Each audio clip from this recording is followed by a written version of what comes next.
আসসালামু আলাইকুম প্রিয় দর্শক, তুরাগ নদীতে কতগুলো লাশ পাওয়া গিয়েছে এবং এই লাশের কারণে সেখানে কি পরিবেশের সৃষ্টি হয়েছে এগুলো নিয়ে গত রাতে আমি একটা কন্টেন্ট করেছিলাম এবং আমার এই কন্টেন্টটা আমি আপ করেছিলাম 10টার দিকে।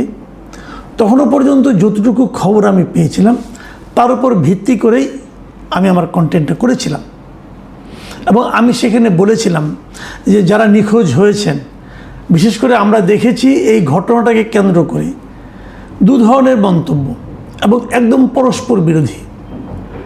পুলিশ বলছে এ ধরনের কোনো ঘটনা এখানে ঘটেনি। পুলিশ এভাবে বলেছে যে বিভিন্ন সোশ্যাল মিডিয়ায় কেউ বলছে 7 জন, কেউ বলছে 4 জন, কেউ বলছে 3 জন এরকম লাশ উদ্ধার হয়েছে এবং তারা পুলিশ তাদেরকে, কেউ বলছে ধাওয়া দিয়ে, কেউ বলছে পুলিশ তাদের ধরে নিয়ে গুম করে তারপরে পানিতে ফেলে দিয়েছে।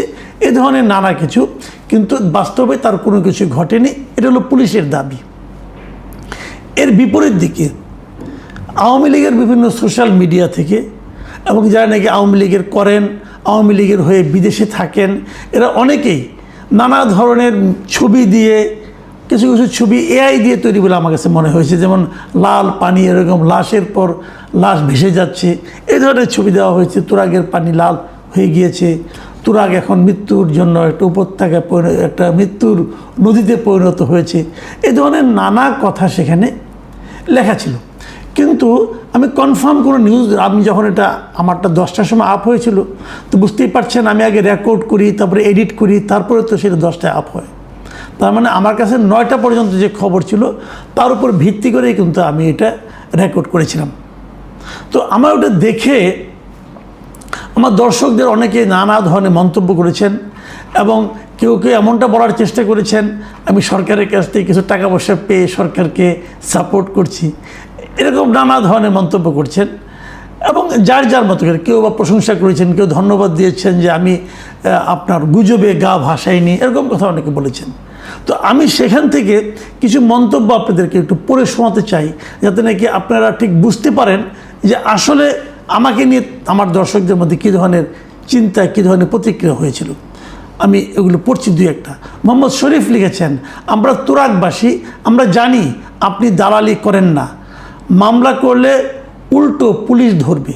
মানে আমি এক জায়গায় বলেছিলাম যাদের লোকজন হারিয়ে গেছে তারা তো কেউ মামলা করেনি, তাহলে আমরা কি করে বুঝবো?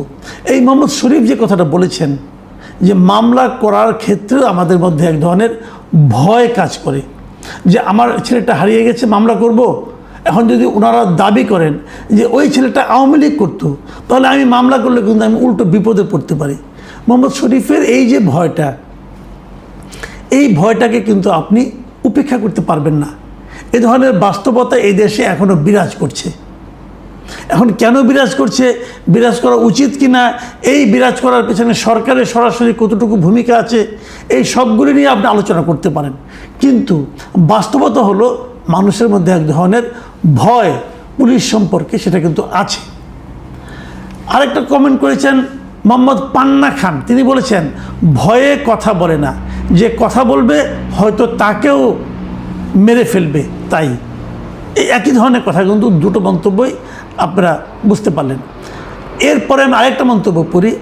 সৌরভ চাকারিয়া তিনি লিখেছেন, আপনি কি সোশ্যাল মিডিয়ার মানুষ? মানুষ হয়ে থাকলে মিডিয়াতে পাবেন, আর যদি সরকারের পাপেট হয়ে থাকেন তাহলে পাবেন না মিস্টার মাসুদ। দেখেন, আমি সোশ্যাল মিডিয়ার মানুষ না, আমি আসলে এই দেশের মানুষ। এই দেশে সোশ্যাল মিডিয়াও আছে, আবার কনভেনশনাল মিডিয়াও আছে, মেইন স্ট্রিম মিডিয়াও আছে। আমি পার্টিকুলার কোনো মিডিয়ার উপরেই ডিপেন্ড করি না। আমি সব দেখে নিজের মতো করে চেক রিচেক করে আমার বুদ্ধি বিবেচনা দিয়ে আমি মন্তব্য করি।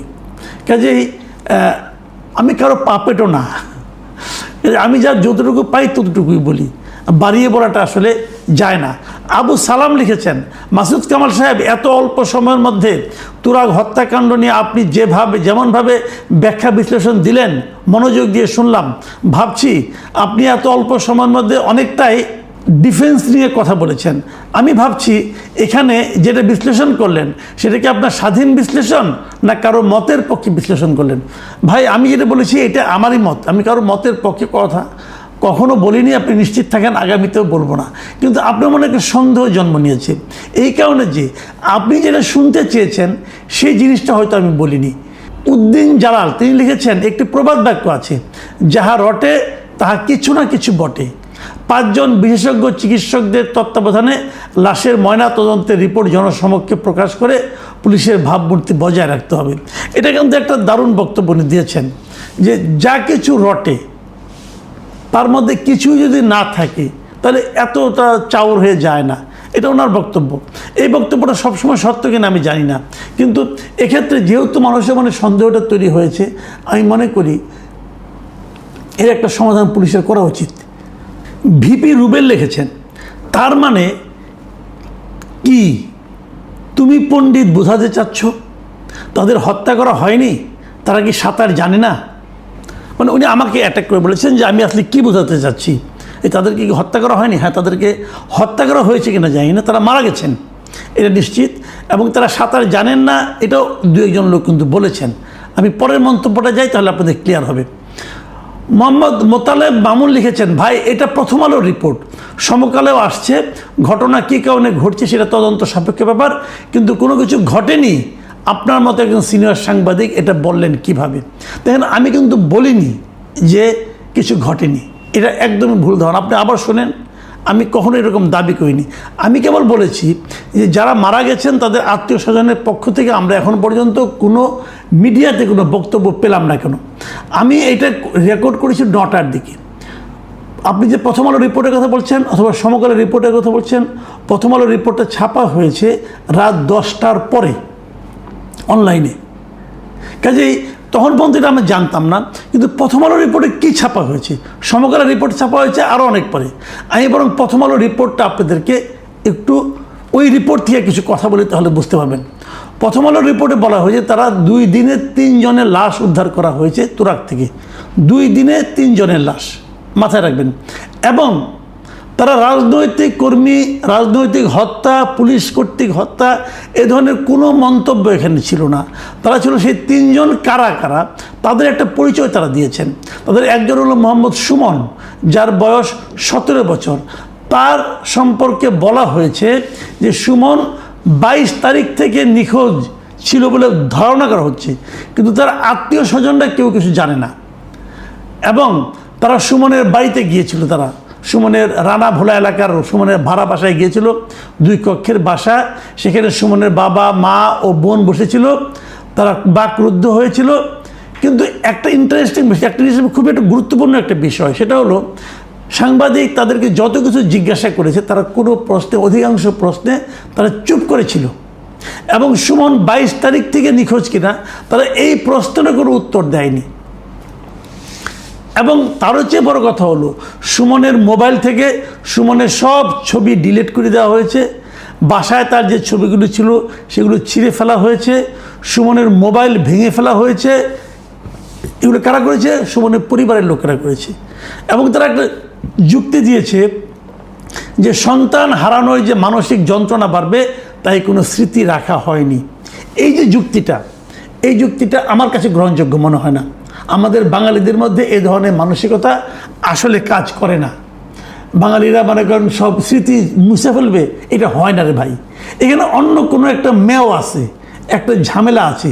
সেই ঝামেলাটা কি এটা এই রিপোর্ট পড়লে বোঝা যায় না, কিন্তু মানুষের মনে সন্দেহটা তৈরি হয়। এই যে তৈরি হওয়াটা, এটা গুরুত্বপূর্ণ, এটা মাথায় রাখেন। আমি পরের পয়েন্টে আসছি।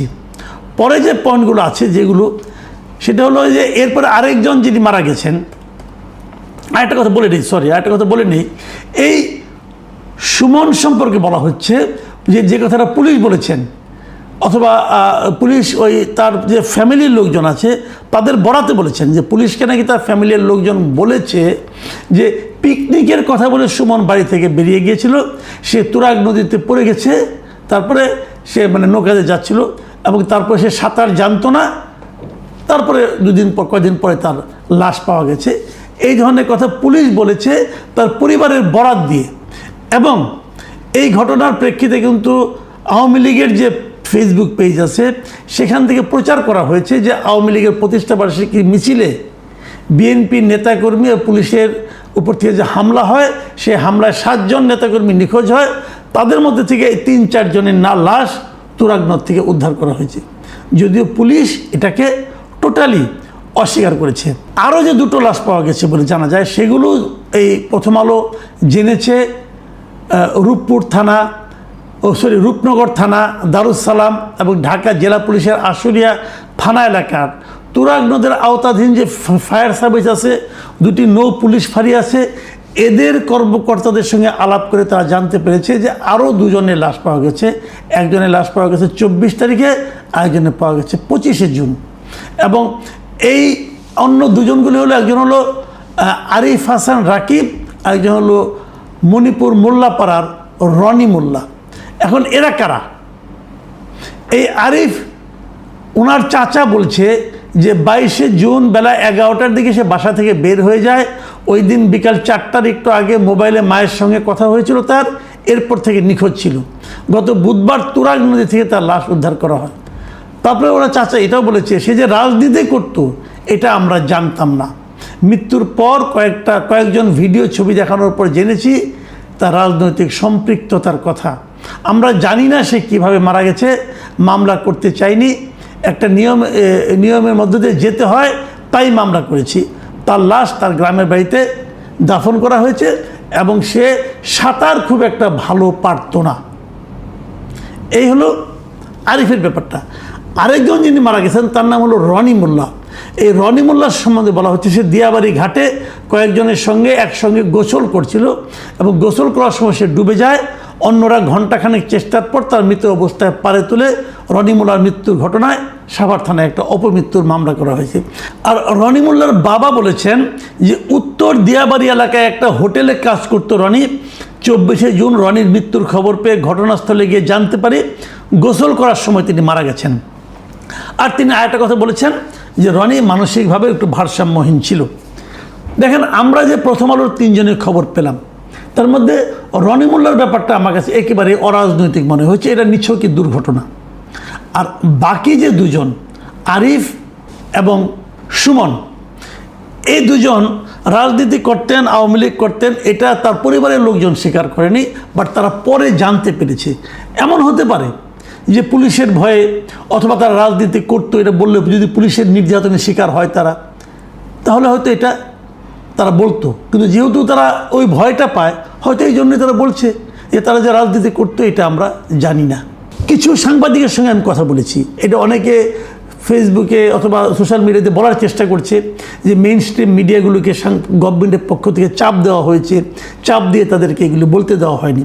আমি বেশ কয়েকজন সাংবাদিকের সঙ্গে অথবা সম্পাদক লেভেলে অনেকের সঙ্গে কথা বলেছি, কেউ এটা স্বীকার করেননি এবং তারা বলেছেন যে এই ধরনের যদি মানে পুলিশের হাতে মৃত্যু হতো অথবা এটা যদি সরকারের কাছ থেকে কোনো চাপ আসতো তাহলে এটা আমরা সরকার আমাদের থামাতে পারতো না। আওয়ামী লীগ আমলে এই ধরনের ঘটনা হলো, আমরা কিন্তু এত চাপের মধ্যেও এগুলো প্রচার করতাম কিছু কিছু, কাজে এটাও প্রচার হতো ভাই। কাজে চাপের কথা যারা বলছেন আমি মনে করি সেটা একটা চাপ ষড়যন্ত্রের তত্ত্ব, এই তত্ত্ব এখানে গ্রহণযোগ্য নয়। বাস্তবতা হলো আমি যতটুকু সমস্ত খবর শুনে দেখে এবং বুঝে যতটুকু আমার ধারণা হয়েছে সেটুকু এখন আমি আপনাদের সঙ্গে একটু শেয়ার করতে চাই। 1 নম্বর কথা হলো যে এই পুরো ঘটনার কি হয়েছে তার সকল প্রশ্নের জবাব মানুষের কাছে এখনও আসেনি। এই জায়গায় মিডিয়া তাদের ব্যর্থতা দেখিয়েছে। বাংলাদেশের মেইন স্ট্রিম মিডিয়াগুলো পারেনি পুরো জিনিসটাকে মানুষের কাছে ক্লিয়ার করতে। পত্রিকাগুলো কেন ডিটেইলে যাচ্ছে না এটা আমি বলতে পারবো না, কিন্তু আমি মনে করি তাদের আরও ডিটেইলে পত্রিকা এবং টেলিভিশনগুলো এর ডিটেল অনুসন্ধানী প্রতিবেদন তাদের বের করা উচিত। কারণ মানুষের মনে কিন্তু সব প্রশ্নের জবাব এখনো মেলেনি, মানুষের মধ্যে সন্দেহটা রয়ে গেছে।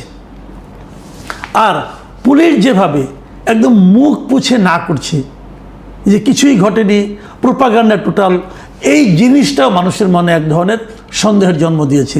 আমরা আগেও দেখেছি পুলিশ এরকমভাবে হুটহাট বলে বসে যে কিচ্ছু ঘটেনি, তো কিচ্ছু না ঘটলে কি হাওয়ার উপরে আসলো নাকি রে ভাই? কিছু তো ঘটছে, 3 জনের লাশ তো পাওয়া গেছে, কাজে কিচ্ছু করেনি কথাটা পুলিশ বলা উচিত না। কিন্তু পুলিশের যে ভঙ্গিটা, পুলিশের যে বক্তব্য বা এক ধরনের থ্রেট কিন্তু, যে যারা এগুলো প্রচার করছে, হ্যাঁ কিছু অপপ্রচার যে হচ্ছে না তাও কিন্তু না, যেভাবে ছবি দেওয়া হচ্ছে, এআই দিয়ে বানানো হচ্ছে, এগুলো ঠিক বলে আমি মনে করি না। এগুলো মানুষকে মিস ইনফরমেশন দেয়, মানুষকে প্ররোচিত করে, এগুলো ঠিক না। কিন্তু পুলিশ যেভাবে একেবারে না করছেন, সেই জায়গাটা তো আমার মনে হয় মানুষের মনে সন্দেহটা আরও বাড়িয়ে দিয়েছে। পুলিশ যেভাবে সরাসরি বলছে এটা প্রোপাগান্ডা, এটা গুজব, আমার মনে হয় যে এতটা কিছু না বোধ হয়। সবচেয়ে বড় অসহায় অবস্থায় আছে সাধারণ মানুষ, যারা এই ঘটনাটা নিয়ে ইন্টারেস্ট, যারা জানতে চায়, বুঝতে চায়, যারা এই ঘটনার মাধ্যমে সরকারকে বিচার করতে চায়, যারা এই ঘটনার মাধ্যমে বুঝতে চায় যে আওয়ামী লীগের উপরে কি আসলে টর্চার চলছে, তারা পড়ছে অসহায় অবস্থায়। তারা না পারছে কিছু বলতে, না পারছে এটা নিয়ে চুপচাপ থাকতে। যখন আমরা এটা নিয়ে কেউ কেউ কথা বলছি, তখন তারা সোশ্যাল মিডিয়ায় আমাদের সমালোচনা করার মাধ্যমে নিজেদের ক্ষোভ উগরে দিচ্ছে। যা দিচ্ছেন সেটা নিয়ে আমার কোনো বক্তব্য নেই, আপনারা আপনাদের মনের ভাবটাই প্রকাশ করছেন। হয়তো সেটা অন্য কারোর উপর ক্ষোভ এসে পড়ছে আমার গায়ে, সেটা হতে পারে। কিন্তু আমি মনে করি মিডিয়া এবং পুলিশ দুজনেই এক্ষেত্রে তাদের যে দায়িত্বটা সেটা যথাযথভাবে পালন করতে পারেনি। আমি মিডিয়ার কাছ থেকে আগামী 2-1 দিনের মধ্যে এই ঘটনার উপর ডিটেল বিশ্লেষণমূলক অনুসন্ধানী প্রতিবেদন আশা করব। এবং আমি পুলিশের প্রতি অনুরোধ করব, হুটহাট সব কিছুকে গুজব বলে উড়িয়ে দেওয়ার যে প্রবণতা আপনাদের মধ্যে দীর্ঘদিন ধরে চলে আসছিল, সেটা নিয়েও একটু পুনর্বিবেচনা আপনারা করবেন। প্রিয় দর্শক, এখন এ পর্যন্তই। আল্লাহ হাফিজ।